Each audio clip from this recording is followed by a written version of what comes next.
So we have a rather chilly Easter Sunday here. I'm warming up by the fire. I'll get into what I'm cooking up here in a second, but this is, as I say, Easter Sunday. And if you were in Nouvelle France or the American colonies, it was one of the most religious weekends of the year. What I'm doing here is I'm using a very old recipe of dyeing eggs. So just using the onion skins, and because I've peeled so many, I'm going to have to come up with an onion soup recipe or something. And the hands kind of permeate in that sharp scent. So what happens apparently with the calcium in the shell is going to interact with those onion skins, and it's going to dye those eggs. And now I've never done this, so this is an experiment. I think it's going to dye them kind of a blood red. So traditionally, this was done in the New World. The eggs that are going to come out of here represented two things. The red color would represent the blood of Christ, and fast forward 300 years, and we still decorate eggs to this day. But it starts that long ago. The second part is fertility. So we're on the cusp of spring now. So seed is going to go into the soil. It's a time of growth and rebirth.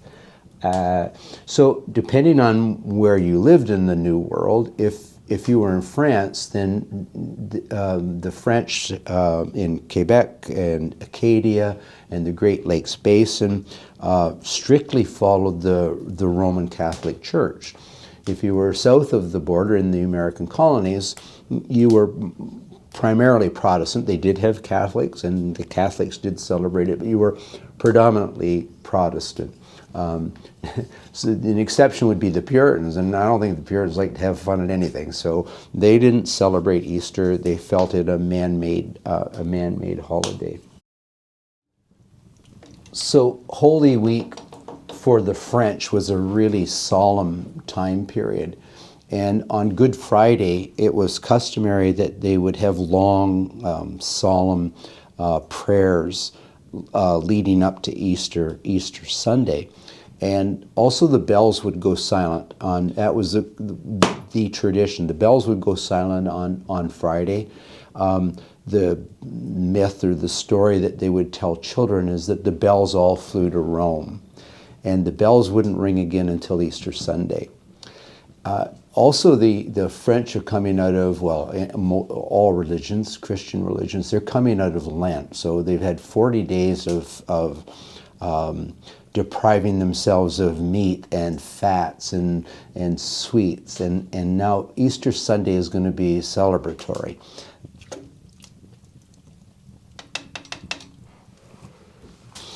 But if we get into the middle colonies and the southern colonies, so Pennsylvania, Maryland, Virginia, we're going to see quite a diverse variety of religions, so various denominations of Protestants, but there is a spattering of Roman Catholics amongst them as well. They've gone through that same Lent period, and they too are going to feast on whatever foods they have available. And bear in mind, there's not a lot left. This is the end of the winter on the frontier. But things like if they haven't eaten eggs for the last 40 days, they've got a supply of them. In my research, I found out that one of the favorite foods for the Easter Sunday dinner was white bread. So they would refine the bread, because over the winter they've eaten this really heavy, coarse bread. They want to use every last crumb of that flour, but now they're going to refine it out, produce this white bread. Often they would put sometimes even imported raisins in it, or berries if they had them preserved, like dried berries and such, and lathered with butter, and pastries made with lots of these surplus eggs. So there's going to be celebration. I should point out that the tradition of the red dyed egg to represent the blood of Christ comes from the Germans, in primarily Pennsylvania or Dutch Pennsylvanians. They also introduced the tradition of the Easter rabbit. And again, I think something to do with fertility, etc. So we have quite a bit of folklore associated with Easter. Well, obviously, we have the rabbits, we have the egg.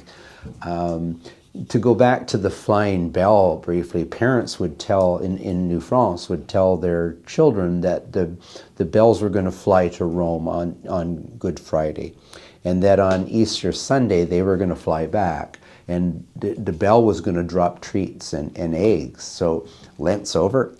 They had lots of surplus eggs that they weren't able to eat for the previous 40 days.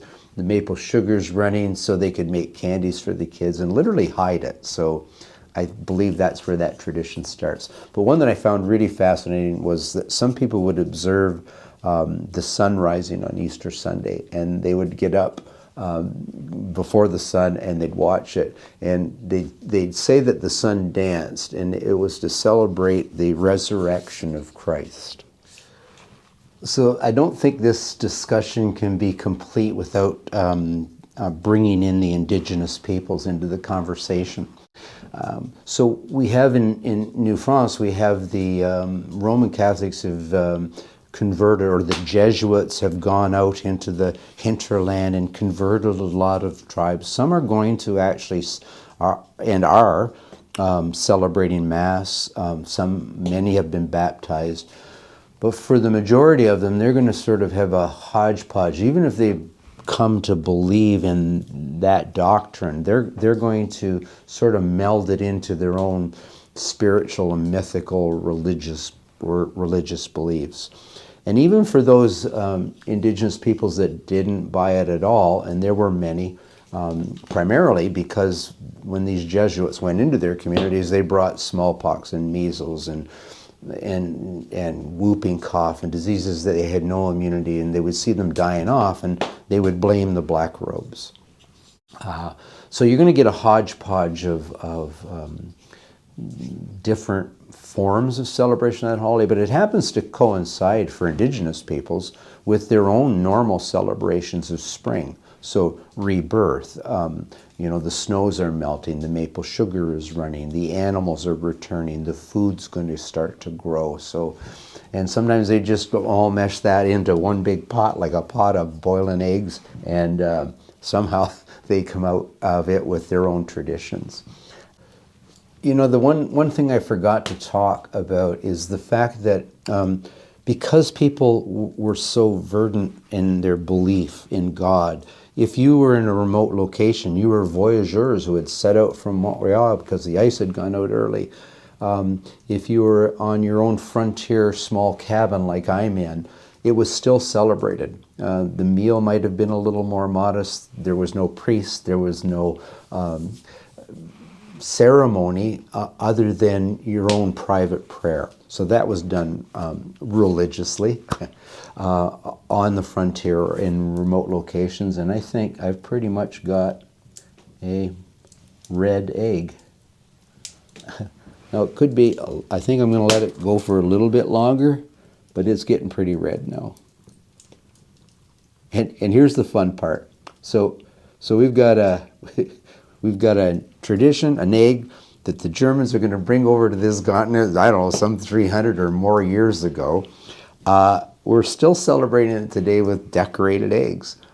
In fact, here at Kelly Station at the fort, my grandchildren will be here shortly, and we've got eggs hidden all over this fort. And if you want to have a great spot to hide eggs, it's a fortification. I'll tell you, there's a lot of locations. The Germans bring us the Easter rabbit, which is now the Easter bunny that our children are all fantasizing about in their sleep of arriving with their baskets full of goodies. And the religious ceremonies go on to this day, unchanged.